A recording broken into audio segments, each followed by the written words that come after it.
जय श्री राधा राधा। आइए सबसे पहले अपने गुरु भगवान के चरणों में नमन और साथ ही साथ समस्त साधु संत ऋषि मुनियों के चरणों में नमन। आज मैं श्रीमद् भागवत गीता की आपको फर्स्ट पृष्ठ में ही सारी 18 अध्याय के 700 श्लोक में 2 श्लोक प्रधान हैं और वो 2 श्लोक के साथ ही श्रीमद् भागवत गीता की ये श्रीमद् भागवत गीता और ये इसमें थोड़ा बड़ा स्पष्ट दिखेगा आपको। ये जो पेज दिख रहा है प्रभु,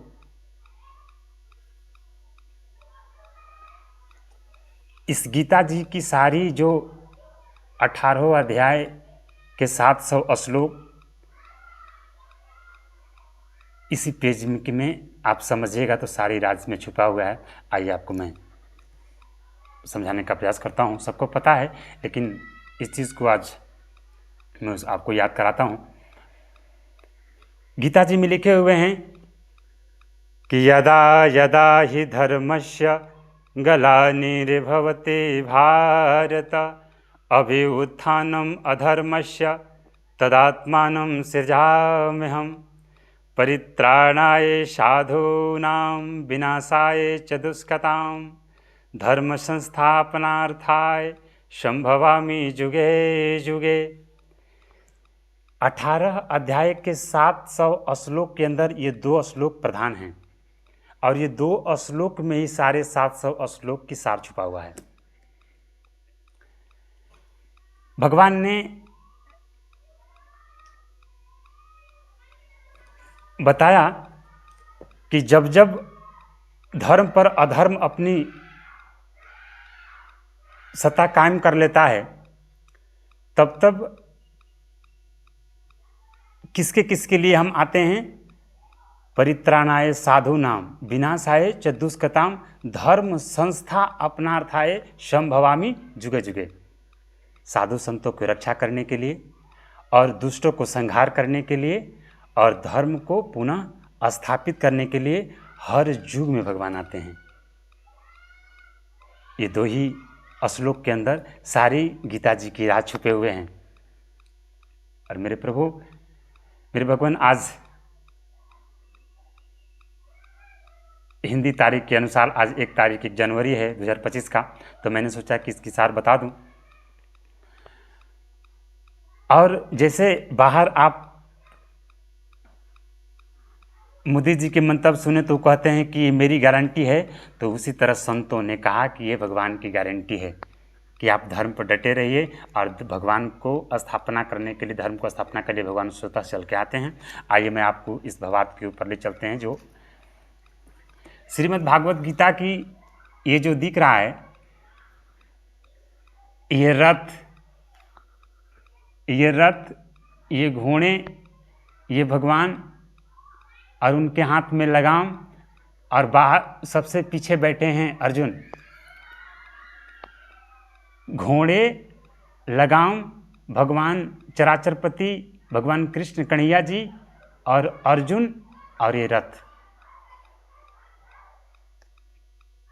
इस पूरी गीता जी की सार जो संतों के चरण में जब बैठिएगा तब उनकी भावार्थ आपको स्पष्ट मिलेगा। ये रथ क्या है? रथ मेरी शरीर। और ये घोड़े जो रथ को खींच रहे हैं वो कौन है? हमारी इंद्रियां। जो रथ को खींच रहे हैं वो कौन है? घोड़े। ये 4 घोड़े हैं, आप स्पष्ट देख सकते हैं।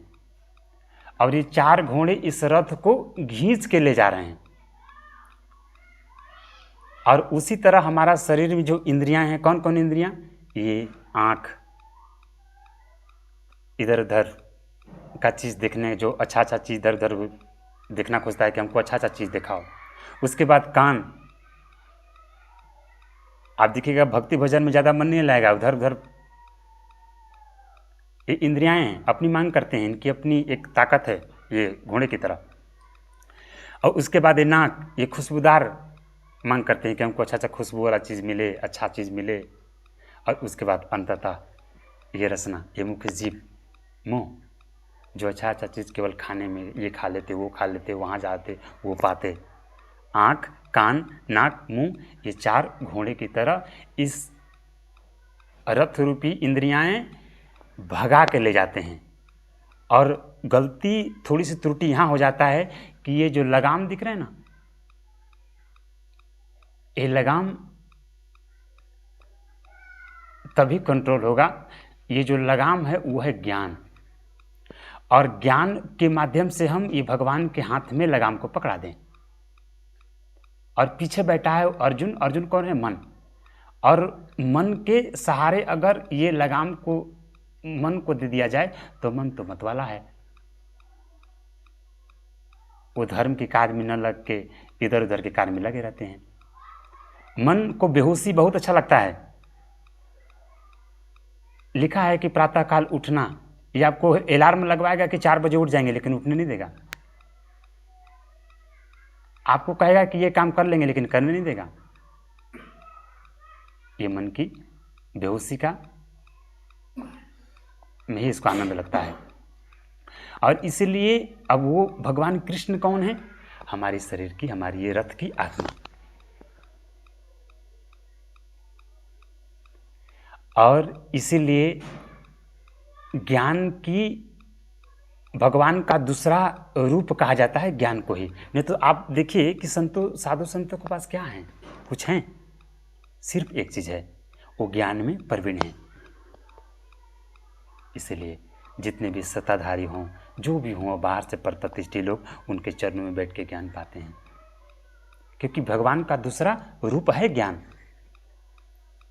जो आत्मा की तरह आत्मत्व के ऊपर चले गए, वो आत्मा की खोज की ओर चले गए।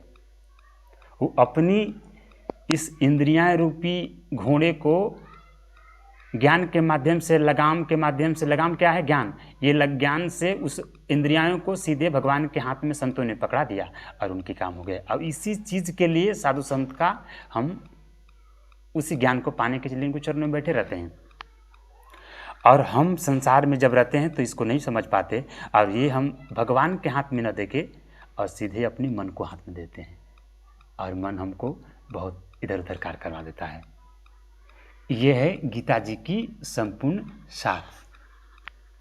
और इसलिए हम बाहर की ये जो व्यवस्था है हम समझ सकते हैं। आइए, और मैं और आगे एक छोटी सी विवेचन करूंगा कि किसमें अब समय के मांग नहीं कर रही है। ये आप देखिए, ये है ऋग्वेद।